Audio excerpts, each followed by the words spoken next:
Salahuddin Ayyubi Saladin and the Battle of Hittin, a divided Islamic world, offered feeble resistance to the Crusaders, who consolidated their hold on the eastern Mediterranean and imposed their fiefdoms on the region.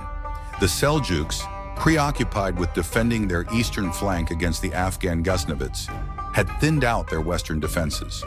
The pagan Turkish tribes across the Amu Darya on the northeastern frontiers were a constant menace. The advancing Crusaders received valuable assistance from the local Orthodox and Armenian communities. The Venetians provided transportation.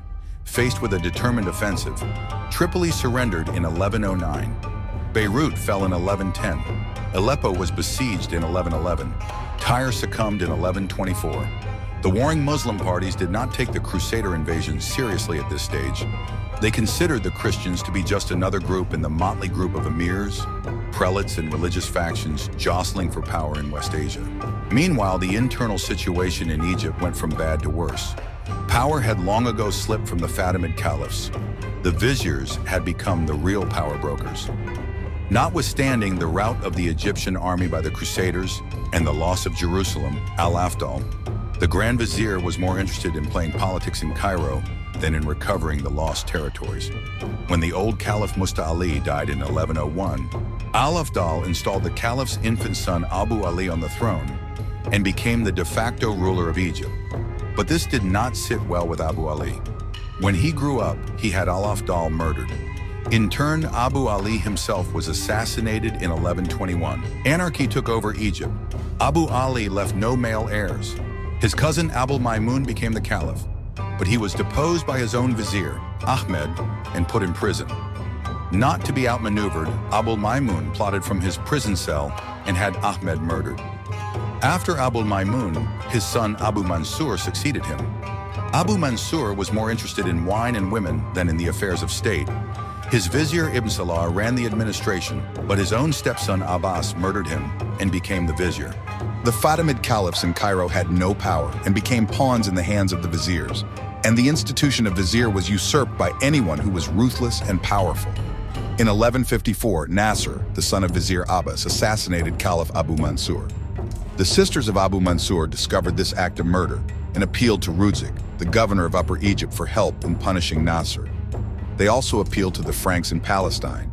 Nasser ran for his life but was captured by the Franks and sent back to Cairo, where he was nailed to a cross. Egypt was like a ripe plum ready to be plucked.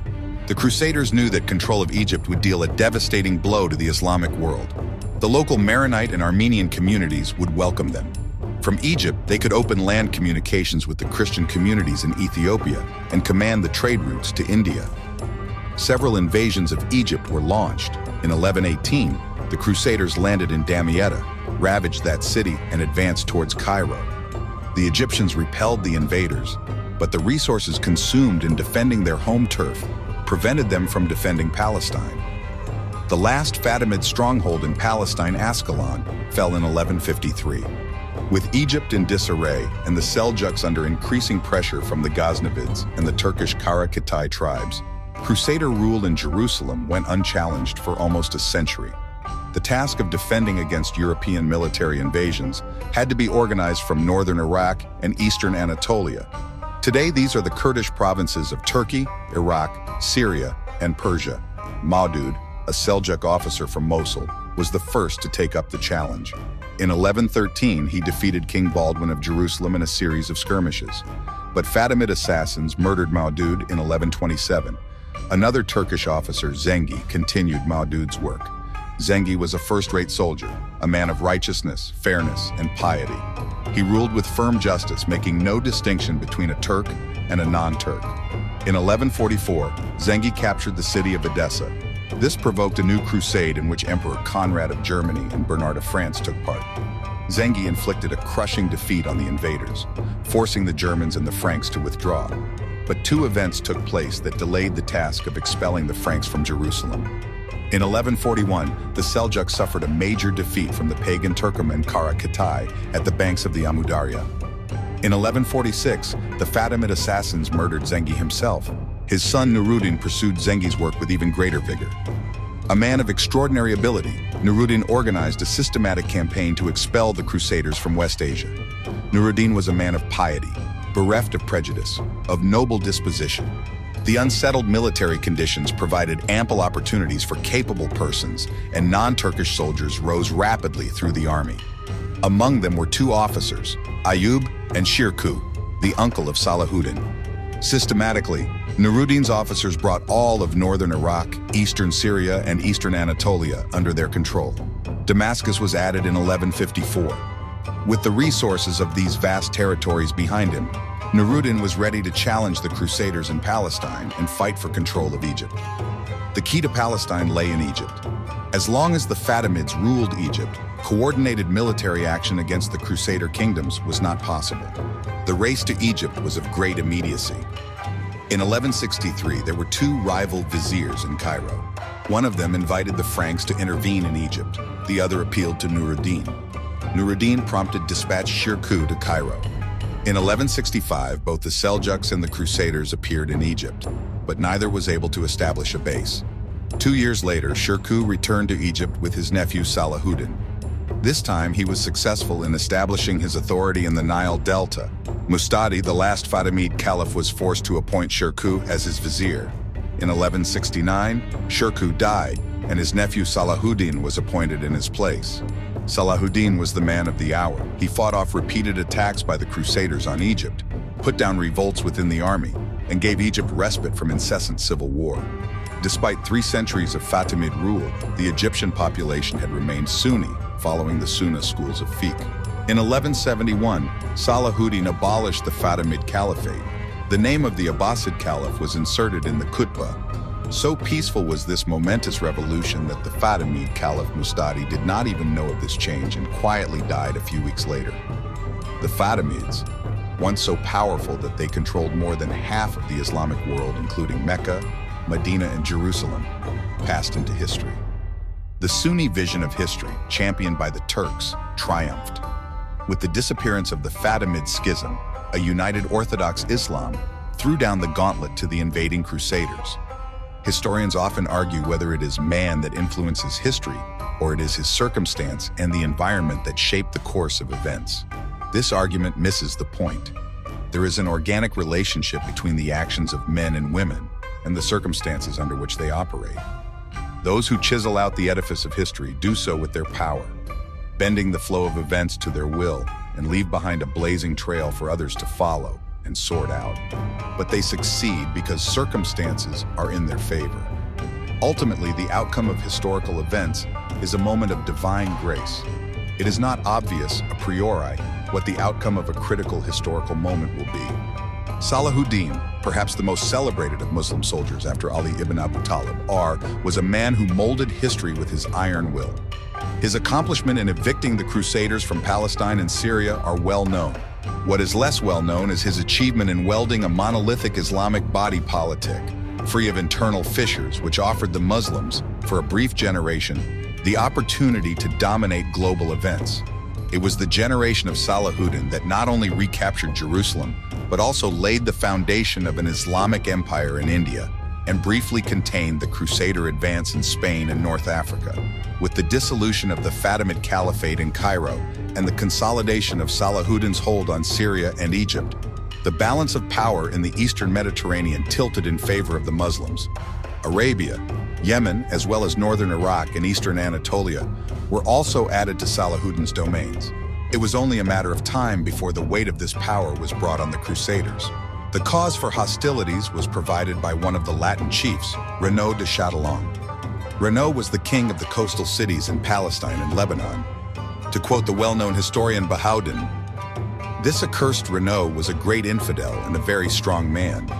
On one occasion, when there was a truce between the Muslims and the Franks, he treacherously attacked and carried off a caravan from Egypt that passed through his territory. He seized these people, put them to torture, threw them into pits and imprisoned some in dungeons. When the prisoners objected and pointed out that there was a truce between the two peoples, he remonstrated, 'Ask your Muhammad to deliver you.' Salahuddin, when he heard these words, vowed to slay the infidel with his own hands." Sibylla, daughter of the previous king Amori, and her husband Guy de Lusignan, ruled the Frankish kingdom of Jerusalem at the time. Salahuddin demanded retribution for the pillage of the caravan from Guy de Lusignan. The latter refused. Salahuddin sent his son Al-Afdal to hunt down Renaud. His capital, Karak, was besieged. The Franks, upon hearing of this siege, united and advanced to meet Al-Afdal. In turn, Salahuddin moved to assist his son. The two armies met on the banks of Lake Tiberias, near Hittin, on the 4th of July, 1187. Salahuddin positioned himself between the Crusaders and the lake, denying them access to water. The Franks charged. By a skillful maneuver, Salahuddin's forces enveloped the Franks and destroyed them. Most of their leaders were either captured or killed. Among those taken prisoner were Guy de Lusignan, king of Jerusalem, and Renaud, the rogue king of the coastal cities who had caused the hostilities. Included among the escaped leaders were Raymond of Tripoli and Hugh of Tiberias. Salahuddin treated Guy de Lusignan with courtesy, but had Renaud beheaded. The retreating Franks moved towards Tripoli, but Salahuddin would offer them no respite. Tripoli was taken by storm. Acre was next. Nablus, Ramallah, Jaffa, and Beirut opened their gates to the Sultan. Only Tripoli and Tyre remained occupied by the Franks. Salahuddin now turned his attention to Jerusalem, known as Al-Quds to Muslims. The city was well defended by 60,000 Crusader soldiers. The Sultan had no desire to cause bloodshed and offered them a chance for peaceful surrender in return for freedom of passage and access to the holy sites. The offer was rejected. The Sultan ordered the city besieged. The defenders, bereft of support from the coastline, surrendered 1187. Salahuddin, in his magnanimity, made the most generous terms of surrender to the enemy. The Franks who wanted to reside in Palestine would be allowed to do so as free men and women. Those who wanted to leave would be allowed to depart with their households and their belongings under full protection of the Sultan. The Eastern Orthodox Greeks and the Armenians were permitted to stay on with full rights of citizenship. When Sibylla, Queen of Jerusalem, was leaving the city, the Sultan was so moved by the hardship of her entourage that he ordered the imprisoned husbands and sons of the wailing women to be set free so that they might accompany their families. In many instances, the Sultan and his brother paid the ransom to free the prisoners. History has seldom seen such a contrast between the chivalry of a conquering hero like Salahuddin, who treated his vanquished foes with generosity and compassion, and the savage butchery of the Crusaders when they took Jerusalem in 1099. The fall of Jerusalem sent Europe into a frenzy. Pope Clement III called for a new crusade. The Latin world was up in arms. Those taking the cross included Richard, King of England, Barbarossa, King of Germany, and Augustus, King of France. The military situation in Syria favored Salahuddin on the ground and the Crusaders at sea. Salahuddin sought an alliance with Yaqub al-Mansur of the Maghrib to blockade the Western Mediterranean. Yaqub had his hands full with the Crusaders in his own backyard. The monarch of the Maghrib did not appreciate the global scope of the Latin invasions. The alliance did not materialize, and the Crusaders were free to move men and material across the sea. The Third Crusade, 1188 to 1191, was the most bitterly fought of all the Crusades in Palestine. The European armies moved by sea and made Tyre their principal staging port. Acre was the first major point of resistance in their advance on Jerusalem. The three European monarchs laid siege to the city while Salahuddin moved to relieve the city. A long standoff ensued, lasting over 2 years, with charges and countercharges. On many occasions, the Muslim armies broke through and brought relief to the city, but the Crusaders, with their sea lanes open, were resupplied and the siege resumed. What followed was an epic armed struggle between the Cross and the Crescent. Salahuddin's armies were spread thin all across the Syrian coast and the hinterland to guard against additional Crusader attacks by land. Barbarossa, Emperor of Germany, advanced through Anatolia. There was only token resistance from the Turks. Barbarossa brushed this resistance aside, only to drown in the river Saraf on his way. Upon his death, the German armies broke up and played only a minor part in the Third Crusade. The defenders in Acre offered valiant resistance, but after a long siege, exhausted and spent, surrendered in 1191. The victorious Crusaders went on a rampage and, violating the terms of surrender, butchered anyone who had survived the siege. King Richard is himself reported to have slain the garrison after it had laid down its arms. The Crusaders rested a while in Acre and then marched down the coast towards Jerusalem. Salahuddin marched alongside, them keeping a close watch on the invader armies. The 150-mile-long route was marked by many sharp engagements.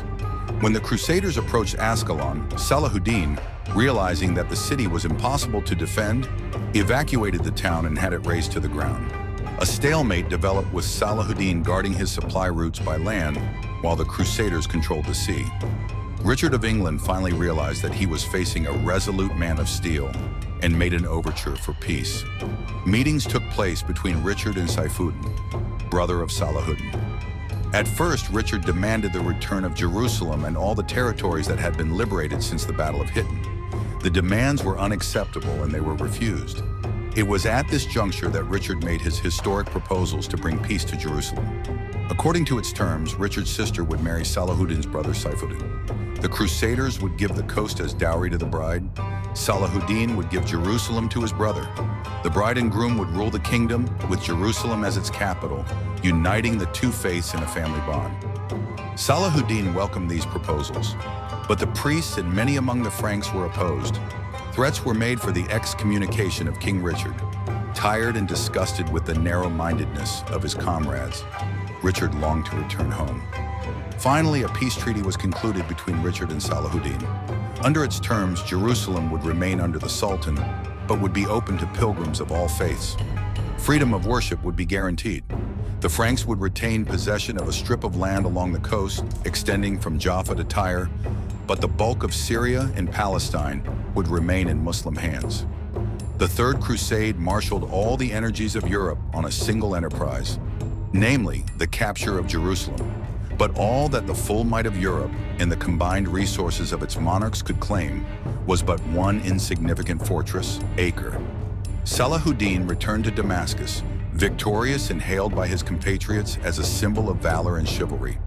He had achieved what few before him had achieved, namely a united ummah facing a common foe. He spent the remainder of his days in prayer and charity, building schools, hospitals, and establishing a just administration in his domains. This prince of warriors passed away on the 4th of March, 1193, and was buried in Damascus.